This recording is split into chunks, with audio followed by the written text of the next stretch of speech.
All right. I should have started this sooner because it took her a long time to lay down. Uh, this been doing nothing is doing something, right? Settling down. So we got here. She's standing there, looking away, looking back, looking away, looking back, looking away, looking back. The first one, I give food. So she looks away, she looks back, I give her food. And from there, I don't give her more. There we start requiring the sit or the down. Today, she skipped the sit. A lot of times, you wait, right? And then eventually they'll sit, and then you can reward that. So for a lot of dogs, you can just wait until you get this, right? For her, I have to take each step. But each step, then I have to require less. Now, sometimes we'll get over here and she'll sit right down. Today, it wasn't that way.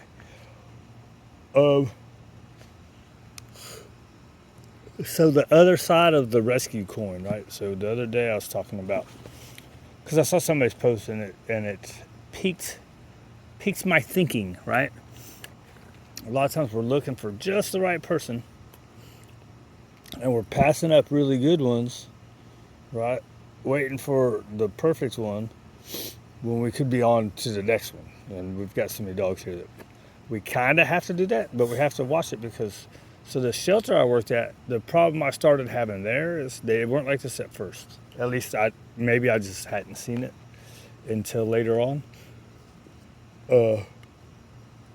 But they were very into almost overly the next dog, right? So it was like instead of waiting for even a good one, they would take anyone. They would take any. Okay, get the dog out of here. Okay, get the dog out of here. Like this, the energy's not a match. The lifestyle is not a match, right? And so I'm not talking like apartments. To me, it doesn't matter what kind of dog you have in an apartment, as long as you're doing what the dog needs. The dog's going to be fine, right? Now, at first, we had. At first, they were telling people that they were like, "Oh man, this is not a good apartment dog. How about we get you this?" Right? So they would try to sell them a different dog, but I didn't like that excuse, right? Like you just want to go into their lifestyle and make sure, well, are you active? Are you going to do, this is what this dog needs, or else you're going to have problems, right? But then it got to where they were like, they implemented a never say no policy, right? So if I came in and I'm a couch potato and I say, hey, this dog is cute, right? This dog is no good for a couch potato. This dog needs an hour in the morning or else. Now I don't think she ever did destructive stuff, but what she does do, I messed you up reaching in my pocket, right? What she does do is she'll pace.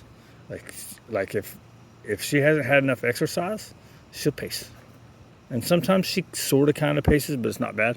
So, but just imagine if she's not getting enough exercise, that pacing is going to lead to other stuff, right? It just builds up and goes. So what was the point? So, that's what it was. Like, just sending them anywhere, right? So that was the problem I had with the shelter that I was at is, just get the dog out the door. It doesn't matter. And the shelter I was at is a no-kill shelter. So it's not like they had to, like some of the municipal shelters, you understand, hey, just take the dog, right? I mean, you're rolling the dice that way. I think they're better about it these days, but you can kind of understand the municipal shelters. Like, just get the dog out so that way we don't have to kill it, right? Hopefully it all works out.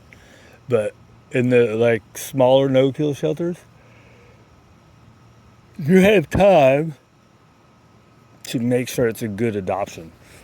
Now you don't have to, like I was saying the other day, is you don't have to wait for perfect. Just get a good one. Is like, for instance, maybe this one gets a jogger, right? So she kind of needs a jogger would be good for her. I bet she'd be good with just a jogger.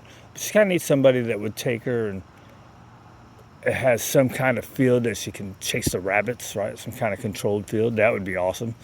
But somebody that would go and do flirt pole with her and do like the structured play with her. That really works real well. But a flirt pole is even better. And if they have access to a nice field where she can safely chase rabbits, that would be really good. Every once in a while.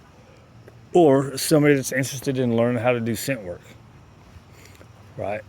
I think it's called tracking, right? Where the thing is on a line. Well, tracking is part of a competition thing where they have to find something.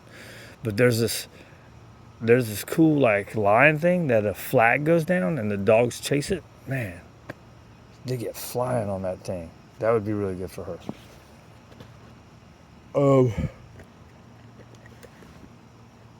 Whereas, like maybe a normal family that's just gonna go in the back and maybe play 3 minutes of fetch.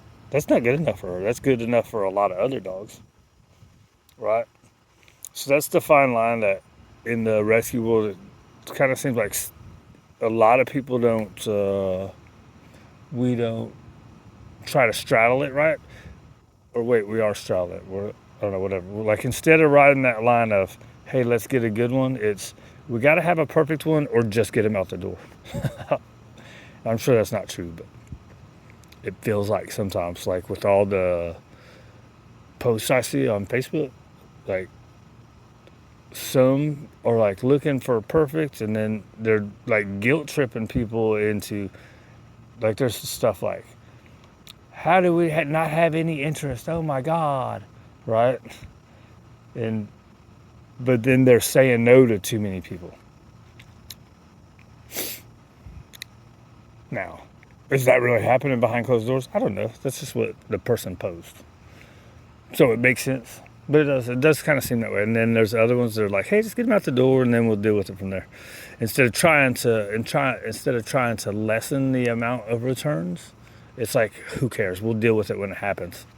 And then that just causes problems because then you have fosters you have one come back and it's like, the foster's like, okay, I can do it.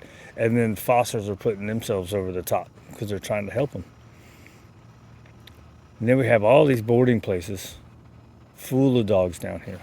So a lot of people are paying for a lot of these dogs to be in boardings.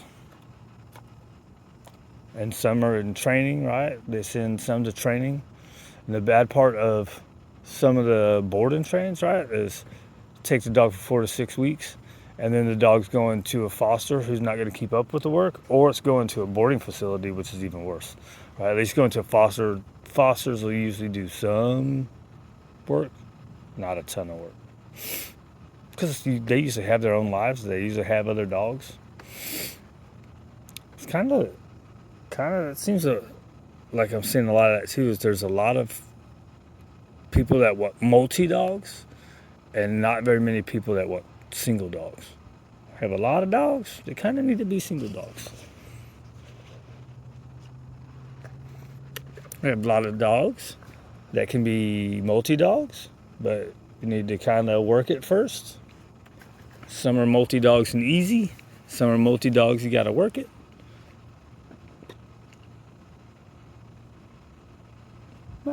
We're all weirdos, right? We all got our thing. It's trying to find the matches. That's a good girl. Come here, girl. So get your hand off my head, dude. I want food. See that? Oh yeah, you're still hyped up, ain't you? It's like, man, I got bored laying here that long. Listen to your little mumbling. See, if I would have fed her right there, she would have stayed. That's the step by step, right?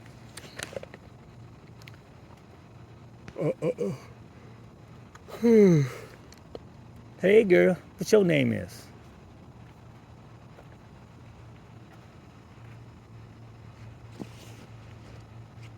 I thought she was gonna go ahead and go into the down. She might have. I might have been able to not feed it, and she might have went into it. my habit to go each one with her.